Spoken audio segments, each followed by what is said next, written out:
Saudara, sebelum saya menyampaikan pesan Tuhan, saya kasih satu cerita dulu ya, supaya saudara bisa menangkap pesan apa yang saya mau sampaikan kepada saudara sekalian. Satu hari di gereja, ada seorang bapak bersama istrinya dan kedua anaknya beribadah. Nah, waktu doa penutup itu, ketika pendeta sedang doa berkat, tiba-tiba HP daripada bapak ini bunyi, lelit gitu ya, sehingga mengganggu suasana ibadah. Istrinya ngomel, maksudnya ya sedikit menegur, kamu bagaimana sih, handphone bukan dimatiin. Si bapak ini agak gelagapan untuk mematikan handphone, karena handphone itu sungguh mengganggu daripada suasana ibadah itu. Bahkan pendetanya aja yang lagi doa berkat sampai melek, lihat suara handphone dari mana. Dan beberapa jemaat juga melihat, memandang kepada bapak itu. Bapak itu merasa ya malu lah, merasa tertuduh. Oke, selesai itu keluarga ini pulang. Nah, di dalam perjalanan istrinya masih ngomel tentang handphone tadi kenapa nggak dimatiin.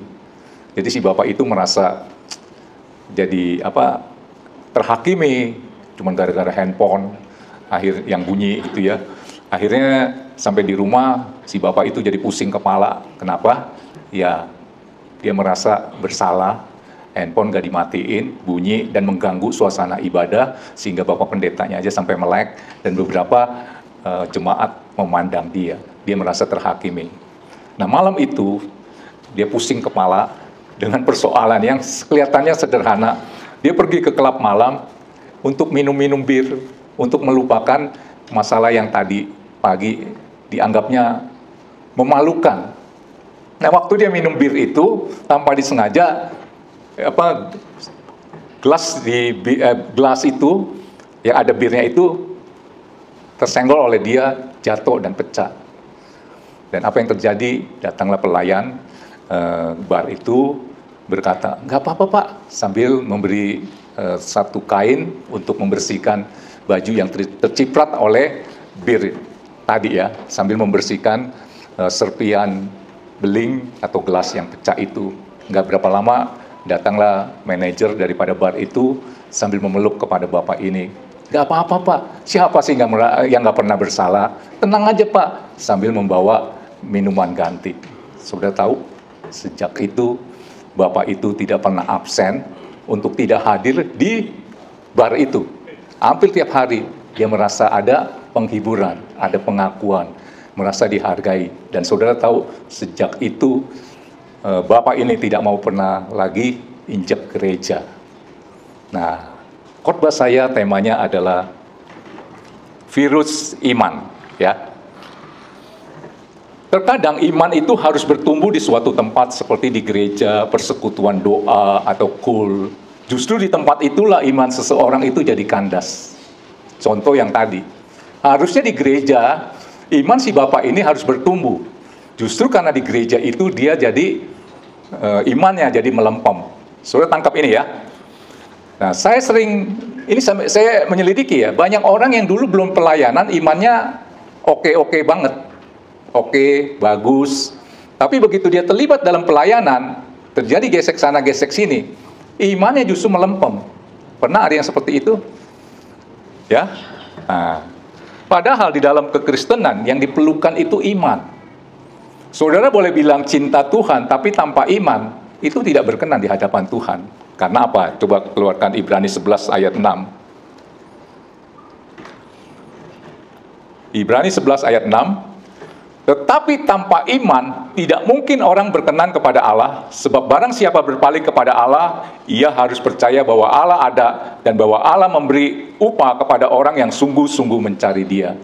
Dibutuhkan iman untuk berkenan di hadapan Tuhan. Tetapi bagaimana iman kita yang sekarang ini? Mengalami kelesuhan, mengalami gangguan. Oleh karena apa? Oleh karena yang tadi saya katakan, virus iman. Nanti kita mau bahas satu persatu ya, apa itu virus. Sebelum kita membahas soal virus, saya mau tanya dulu kepada saudara, apa sih itu iman? Di mana kita harus mempertahankan iman kita supaya berkenan di hadapan Tuhan.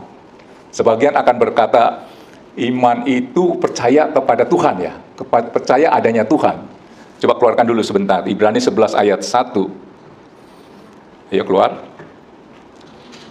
Apa itu iman? Iman adalah dasar dari segala sesuatu yang kita harapkan, bukti dari segala sesuatu yang tidak kita lihat.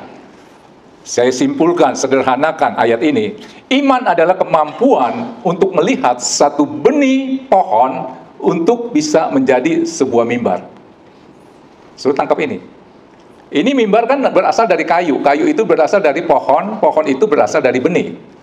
Apa itu iman? Iman adalah kemampuan melihat sebuah benih menjadi sebuah mimbar. Tangkap ya. Nah, iman bukan sekedar percaya adanya Tuhan. Karena kita sering melihat, kalau ada seseorang yang percaya adanya Tuhan, kita sering berkata, ini orang pasti orang yang beriman. Bukan seperti itu. Oh, orang ini beragama, berarti orang ini percaya adanya Tuhan. Kalau sekedar begitu, coba kita keluarkan. Yakobus 2 ayat 19.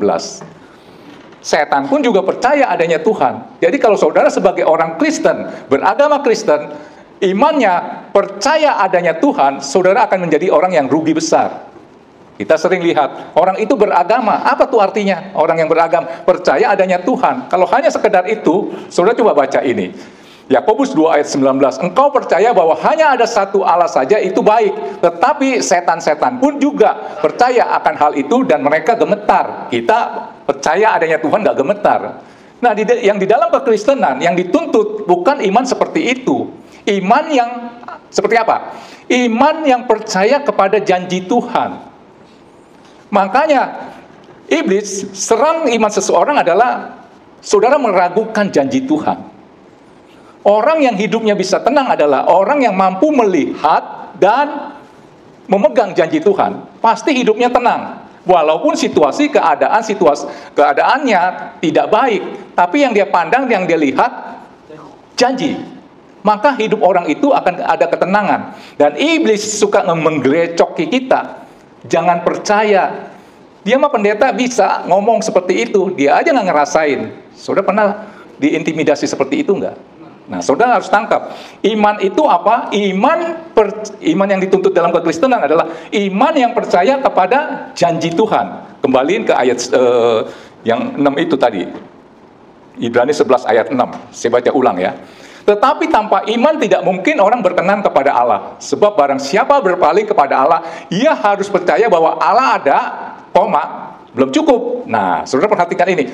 Dan bahwa Allah memberi upah kepada orang yang sungguh-sungguh mencari Dia. Apapun yang kau perbuat dengan iman, pasti saudara akan mendapatkan upah. Percayalah. Saudara datang kemari dengan iman, maka saudara akan mendapat upah. Saudara akan diberkati. Tapi kalau saudara berkata, gue dapat apa ya?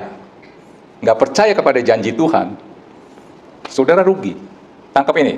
Sudah mengerti ya? Iman yang dituntut dalam kekristenan adalah iman yang percaya kepada janji Tuhan. Alkitab yang setebal ini, itu bukan sekedar kitab suci. Makanya nggak ada kitab suci baru, kitab suci lama. Yang ada apa? Surat perjanjian baru dan surat perjanjian lama. Bicara surat perjanjian, bicara ada dua pihak. Pihak pertama adalah Tuhan, pihak kedua adalah kita. Saling berjanji, saling mengikat, saling memberkati. Kalau kita terlibat di dalam perjanjian itu, saudara pasti akan mendapat berkat yang dahsyat luar biasa. Maka dikatakan, Allah memberi upah kepada orang yang sungguh-sungguh mencari Dia. Tangkap ini. Nah, sekarang kita langsung masuk ke tema khotbah saya. Virus iman. Apa itu virus? Virus, saudara nangkepnya apa? Sesuatu yang merusak secara pelan tapi pasti. Contoh, virus HIV. Terjangkit dengan virus HIV, dia masa inkubasinya itu 2 tahun. 2 tahun kemudian dia meninggal. Ya, saudara tangkap kan? Tahu kan? Virus HIV itu. Artinya apa? Seseorang terserang virus, dia tetap masih ada di gereja. Cuma sukacitanya, semangatnya enggak seperti dulu waktu 5 tahun yang lalu. Coba saudara selidiki lah. Dulu kalau saya ke gereja melayani Tuhan, baca firman 3 tahun yang lalu, itu hati saya bisa berbunga-bunga, semangat, pengen sekali datang ibadah. Hari Minggu kok lama banget. Sekarang berjalannya waktu, minggu lagi, ke gereja lagi, bosen. Saudara pernah nggak punya perasaan seperti itu? Tanpa saudara sadari, saudara itu terserang virus. Semangatnya nggak ada lagi. Sebelum terserang virus secara fisik nih ya, dia kuat untuk main apa-apa. Salah satu pemain basket, saudara tahu kan? Siapa yang namanya? Lupa saya itu. Siapa? Magic Johnson ya? Oh, Jordan ya, iya. Itu fisiknya pasti lama-lama menurun. Begitu juga kalau kita terserang virus iman, semangat kita mulai turun. Kalau saudara ditunjuk menjadi pelayan Tuhan sebagai singer, dulu senang banget. Sekarang, gue lagi, jadi asyir lagi, jadi kolektan. Kalau dulu pengennya, kapan gue ditunjuk jadi asyir? Cek ya. Kalau saudara ada yang seperti itu, tanpa disadari, saudara terserang dengan virus iman. Nah, pertanyaan saya, virus iman itu apa? Ada yang bisa kasih jawaban nggak? Saudara pernah terserang virus? Semangat saudara udah nggak seperti dulu lagi? Dulu kalau nyanyi, jingkrak. Sekarang nyanyi rutinitas ada? Kalau ada coba, kira-kira apa itu virus? Saya langsung jawab ya, biar cepat.